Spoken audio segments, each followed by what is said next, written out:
canviem el to, Les 10 i 5 minuts, és hora de Mont Verd.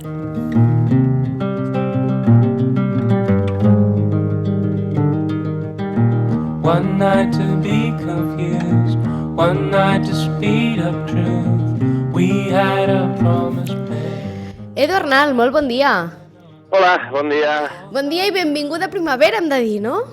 Sí, mira, vam tenir la sort de rebre la primavera ahir cap a migdia i res, mira, aquí estic disfrutant-la. Disfrutant, gaudint de la primavera tan esperada, que l'esperem una mica com aigua de maig, a veure si també ens porta bones notícies la primavera, però en aquest espai en volem parlar perquè jo d'entrada et voldria preguntar, clar, jo no sé si és l'estació de més feina per a algú com tu que s'hi dedica doncs, al món dels arbres, no? I la jardineria, si la primavera és l'estació de l'any més loca, més boja. No, la veritat és que pel tema de l'arboricultura i això, nosaltres en realitat tenim, quan més feina tenim és a l'hivern.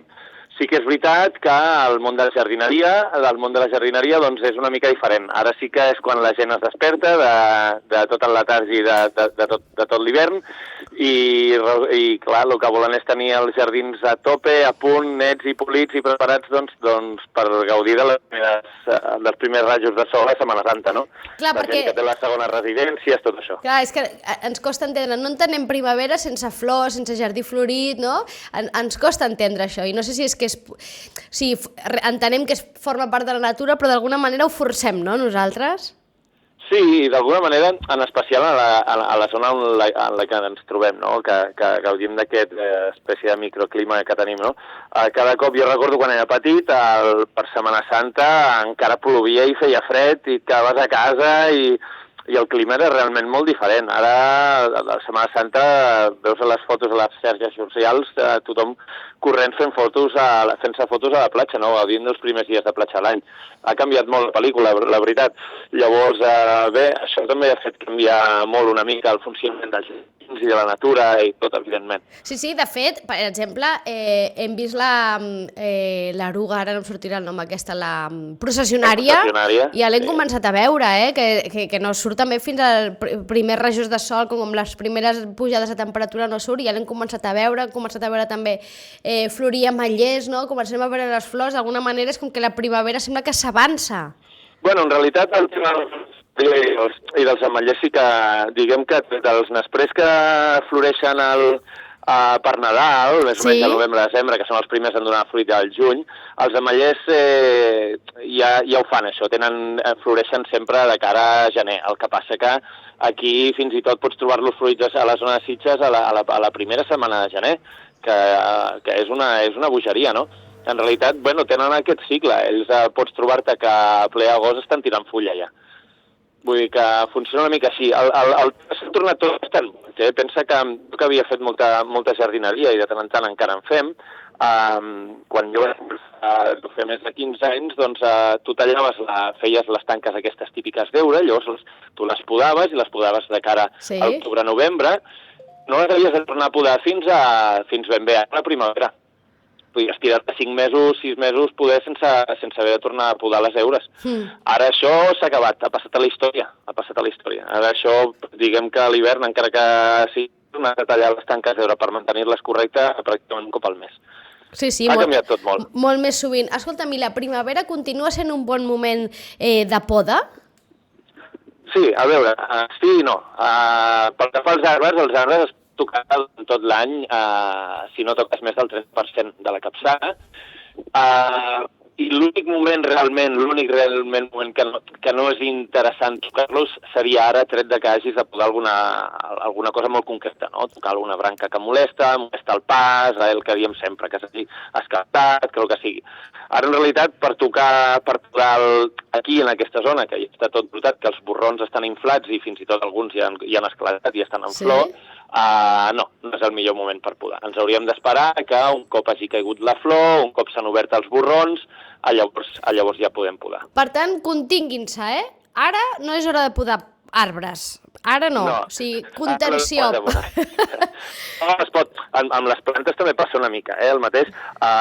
Poder sí que és el que et comento, que aquí anem una mica més avançats, però el moment de poda seria just abans d'inflar els borrons, el que es deia les llemes, aquelles boletes que queden allà, just abans de la inflada aquesta, o just després ja pots podar, que és quan ja les reserves ja s'han posat en marxa i han destinat les reserves al que toca.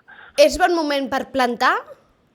És molt bon moment per plantar i trasplantar, sí, això sí, i tant, i tant. Totes les plantes que es tenen a dins, que s'han tingut a dins a l'hivern perquè fa fred, ara ja es poden començar a trasplantar i fins i tot d'aquí un parell de setmanes ja es poden començar a treure fora. Ara és moment de treure'ls les fulletes seques aquelles i les branquetes seques, allò que pugui quedar, que ens acaba d'agradar. És el moment de decidir si realment volem trasplantar. Ara és el moment. D'acord, per tant, aquest cap de setmana o ara entre setmana, aquells que estiguin a casa i que potser tinguin temps, és bon moment ara per dedicar-s'hi. Avui, per exemple, que ara fins i tot sembla que surt el sol, que sembla que de moment encara no plou, aprofitin per fer aquests transplantaments, no, de plantes o fer noves plantacions perquè és un bon moment. Jo volia preguntar, Edu, per les plantes aromàtiques, perquè també s'ha posat com bastant de moda el fet de tenir plantes aromàtiques, no? I diuen, no, jo tinc així, planto alfàbrega i així jo la tinc quan la necessiti per cuinar, no? O altres, no? L'orenga, el julivert, no sé si la menta també entraria dins de tot plegat, però la realitat és que quan t'hi poses et diuen, és molt fàcil una planta aromàtica, però quan t'hi poses, després t'adones que no és tan fàcil, que allò no ho plantes i creix alfàbrega i ja està, no és tan fàcil. No sé si hi ha truc al darrere. Sí, una mica. Mira, això a vegades ho he parlat amb els viveristes i ho comentem, no? Perquè jo hi ha moltes coses que i també les pregunto i els viveristes, la veritat que tenen un coneixement superampli i ajuden molt i la veritat molta sabidoria acumulada molts anys. I a vegades ho parlem, no? El tema és que moltes de les plantes aquestes aromàtiques que tenim venen de fora, de vivers molt grans, on les produeixen com a xurros, no? Per dir-ho d'alguna manera. Llavors, aquestes plantes, tu quan les vas a comprar viver, et venen superufanoses, no? Doncs que va fer el test i pesa, que va carregar tot d'aigua, que va... Bueno, doncs el tema és que venen com t'ho diria jo, una mica dopades, no? Els donen doping. Tu vas a comprar la planta i està en unes condicions increïbles, oi?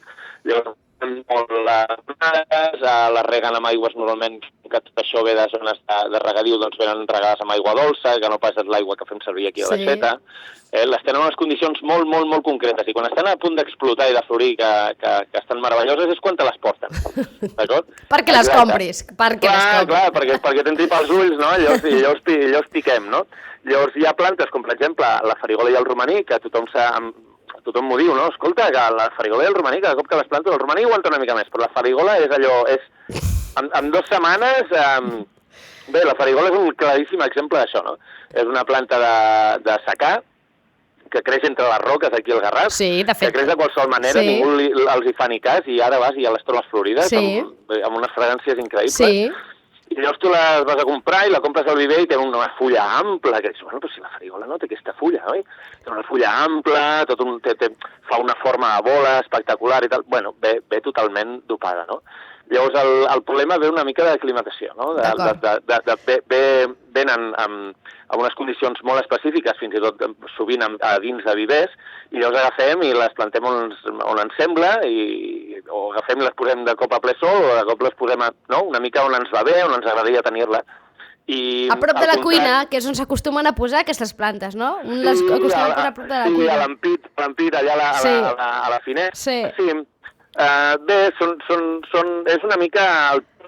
Les aromàtiques és una mica complicat.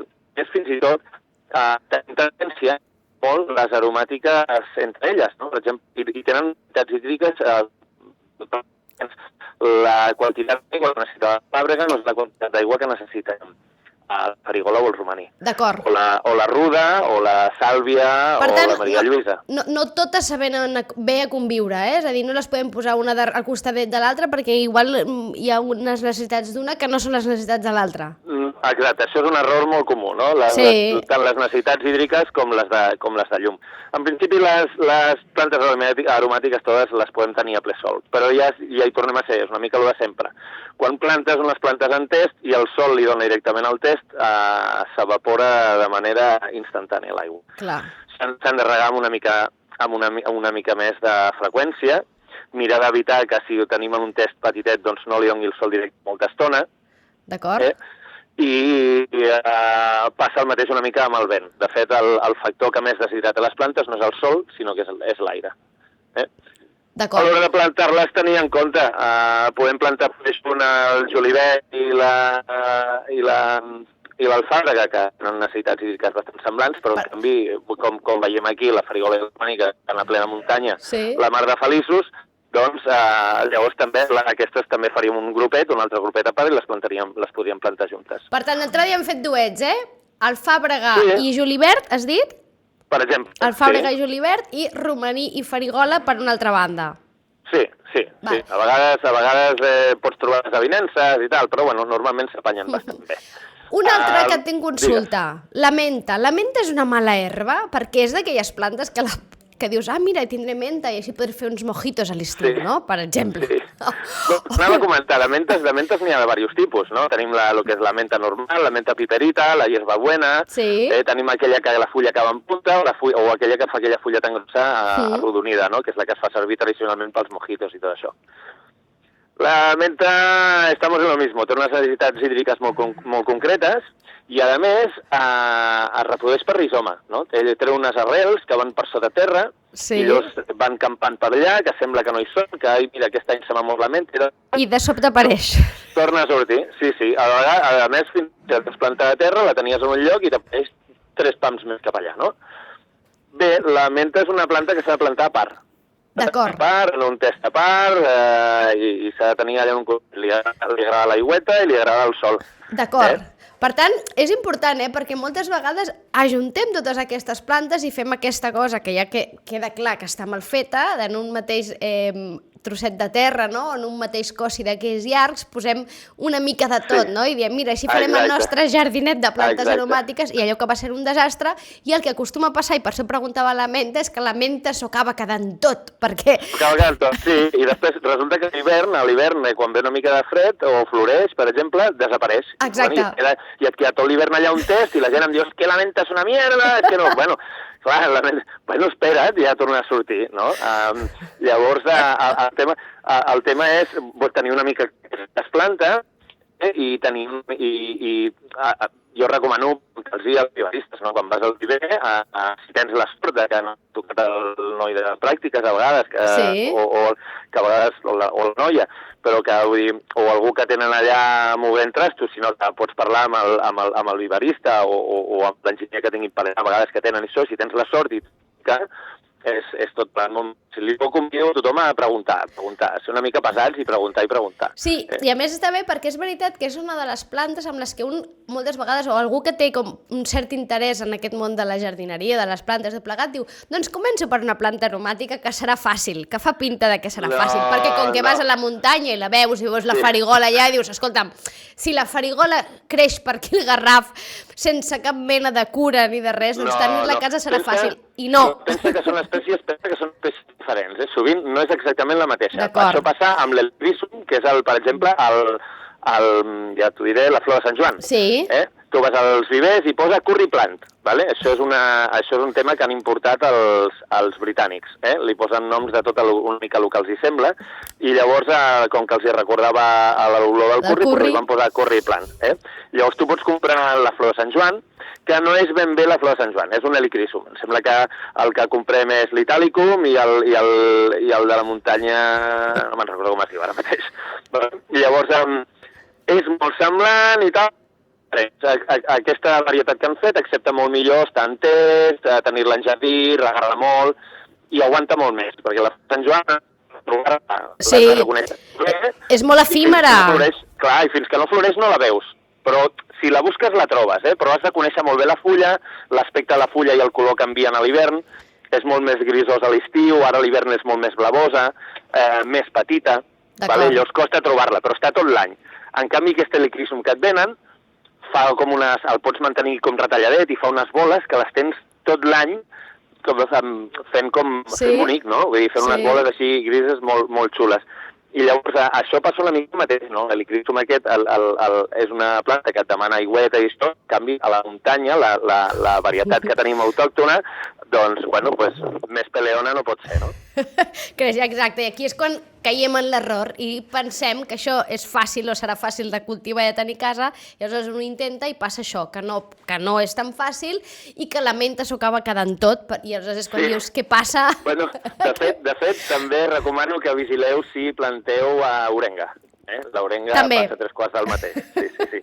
Tens la varietat, com amb l'alfàbrega, la varietat de fulla gran i la fulla petita, i passa una mica el mateix, no? I la gent s'enfada, i bueno, escolta... Clar, però no perdem la il·lusió, Ho hem de seguir intentant, perquè i la il·lusió que fa quan cuines i poses i vas a tallar un trosset de la teva planteta, el poses al teu plat o al teu còctel o el que sigui, fa molta il·lusió. Per tant, intenteu-ho, no desistiu, però seguint els consells sempre dels experts, en aquest cas de l'Edu Arnal.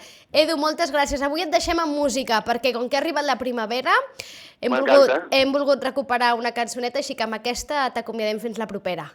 Fantàstic. Adéu-siau. Adéu.